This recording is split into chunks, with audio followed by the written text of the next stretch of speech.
Thank you for joining us to learn about and provide feedback on the IH-35 Planning and Environmental Linkages study. The purpose of our meeting is to help you find out more about the IH-35 Planning and Environmental Linkages study, or PEL, learn what we have heard from the public at our previous public workshops and how that input has been used so far. Tell us what you think about the draft alternative concepts, screening process, and recommendations that have been developed so far, and find out what the next steps will be in identifying improvements for IH-35 in the study area. To understand where we are, we first need to know where we've been and why we are conducting this study.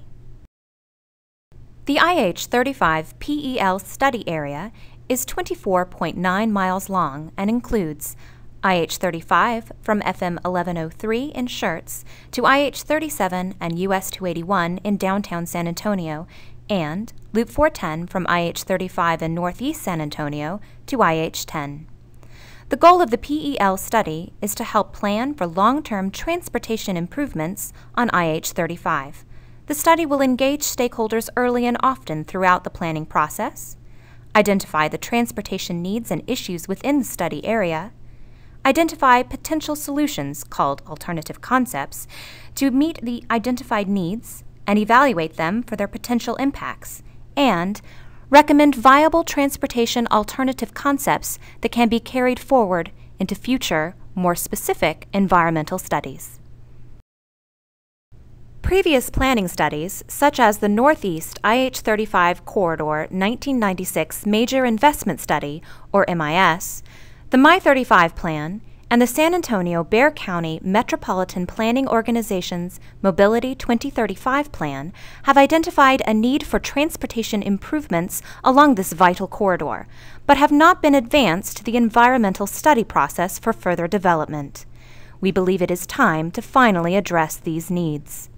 A PEL study provides a tool for re-engaging the public and agencies in developing improvements for this section of the IH-35 corridor, creates a link between past, current, and future transportation decisions in this area, thus potentially minimizing any duplication of effort and time lost between studies, and potentially shortens the time needed to implement a project by allowing planning-level decisions to be carried into future, more detailed environmental studies. We began the study in September of last year. We kicked off the process by looking at the previous studies that had been done in this area and identifying what needs and goals are still relevant today. That information was presented to the Studies Technical Advisory Committee and Community Advisory Committee last fall, and to the public at 2 public workshops held in November 2011. At the public workshops, participants provided input on local problem areas and general congestion and safety concerns. All of this local input was used to develop a draft need and purpose statement for improvements to IH-35 within the study area and to help identify the basic concepts and values that should be incorporated into the draft solutions or alternative concepts for IH-35.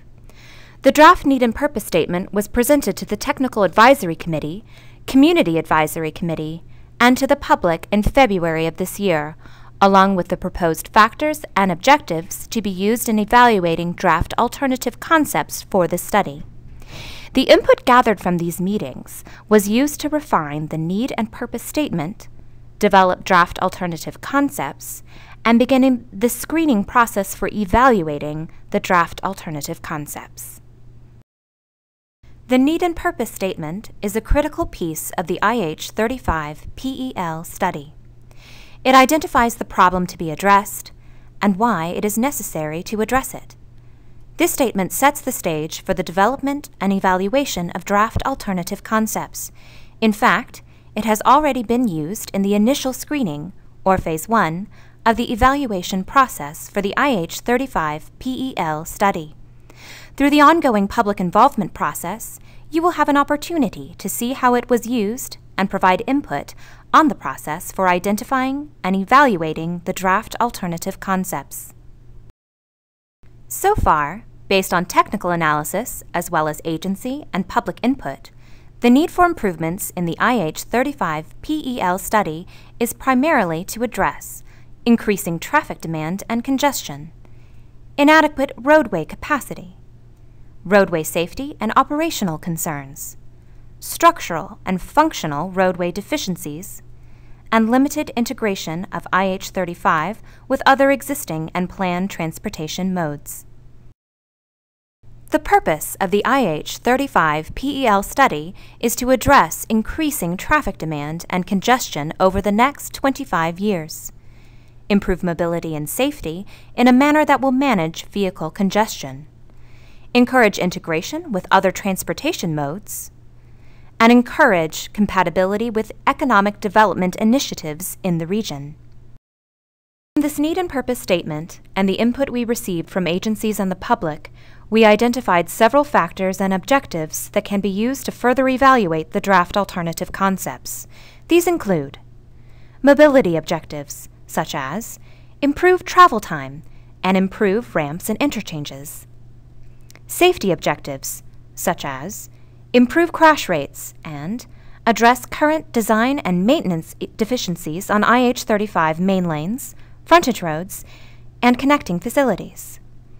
Economic objectives, such as reduce delays for commuter and freight movements, and maintain or improve access to businesses or properties.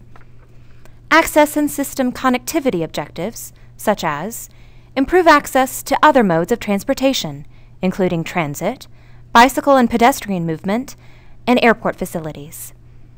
And feasibility objectives, such as minimize need for additional right-of-way and maximize benefit-cost ratio of improvements.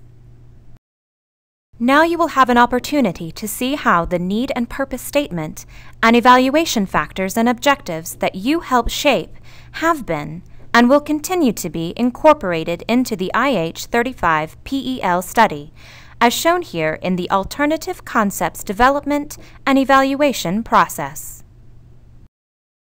The input that we receive from you during this phase of the study will be used to refine the draft alternative concepts recommended for additional study in Phase 2 of the evaluation process. Ultimately, the alternative concepts that are determined to best meet the need and purpose and the evaluation factors and objectives will be recommended for further, more detailed analysis in the National Environmental Policy Act, or NEPA, study.